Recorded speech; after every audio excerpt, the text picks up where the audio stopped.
2015 Indian மார்க்கெட்ல அறிமுகம் செய்யப்பட்ட மாருதி சுசுகி பலினோ பிரீமியம் ஹேட்ச்பேக் செக்மெண்ட்ல நம்பர் 1 செல்லிங் கார். இந்த 6 வருடங்கள்ல கிட்டத்தட்ட 10 லட்சம் வண்டிகளுக்கு மேல இந்திய சாலைகள்ல பலினோ நீங்க பார்க்க முடியும். ஒரு பக்கம் மாருதி சுசுகியோட சேல்ஸ் நம்பர்ஸ் அதிகரிச்சுட்டே போனாலும் மாருதி சுசுகி கார்ஸோட பில் குவாலிட்டியை பற்றிய விமர்சனங்களும் அதிகமாயிட்டே போகுது. ரீசெண்டா கிராஷ் டெஸ்ட் செய்யப்பட்ட நியூ ஜெனரேஷன் ஸ்விஃப்டும் 0 ஸ்டார் தான் வாங்கியிருந்தது. அண்ட் பலினோவை 2016லயே யூரோ Ncap கிராஷ் டெஸ்ட் பண்ணியிருந்தாங்க. அதுல 3 மற்றும் 4 ஸ்டார் வாங்கியிருந்த பலினோ இப்போ லாட்டின் Ncap நிறுவனம் இந்தியன் வெர்ஷனை கிராஷ் டெஸ்ட் பண்ணிருக்காங்க. இந்த ரிசல்ட் ரொம்பவே ஷாக்கிங்கா இருக்கு. அதை பத்தின இன்ஃபர்மேஷன் தான் இந்த வீடியோல பார்க்க போறோம்.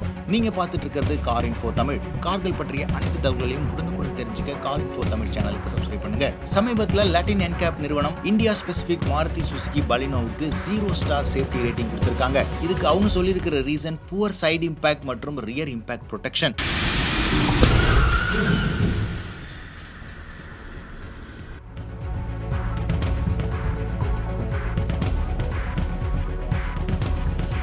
சரி, அப்போ 2014 யூரோ Ncap எப்படி இதுக்கு 3 அல்லது 4 ஸ்டார் ரேட்டிங் கொடுத்தாங்க அப்படின்னு தெரிஞ்சுக்கோங்க. ஒரு காரோட சேஃப்டி ரேட்டிங்கை இம்ப்ரூவ் பண்றதுக்கு 2 வழிமுறைகள் இருக்கு. ஒன்று, நீங்க ஸ்ட்ரக்சரையே சாலிடா டிசைன் பண்றது. ரெண்டாவது, டெக்னாலஜியை யூஸ் பண்ணி நீங்க கிராஷ் ரேட்டிங்கை இன்க்ரீஸ் பண்ணலாம். மாருதி சுசுகி பலினோட ஸ்ட்ரக்சர் கொஞ்சம் வீக்கா இருந்தாலும் யூரோப்பியன் மாடல்ஸ்ல டெக்னாலஜி வைஸ் அதிகமா இருந்தது. உதாரணத்துக்கு electronic stability control, 6 air bags ஸ்டாண்டர்டாவே கொடுத்திருந்தாங்க. அது மட்டும் இல்லாம radar based braking system accident நடக்கிறதையே தடுக்கிற வகையில் இருக்கு.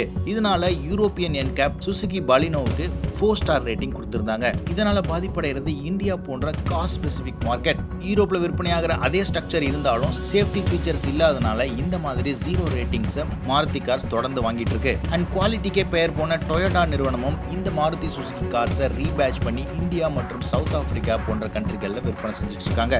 Tata Motors and Mahindra back to back 5 star rated cars கொடுக்கறதுனால மாருதி சுசுகி நிறுவனத்தை டீஸ் பண்ணவும் தவறல.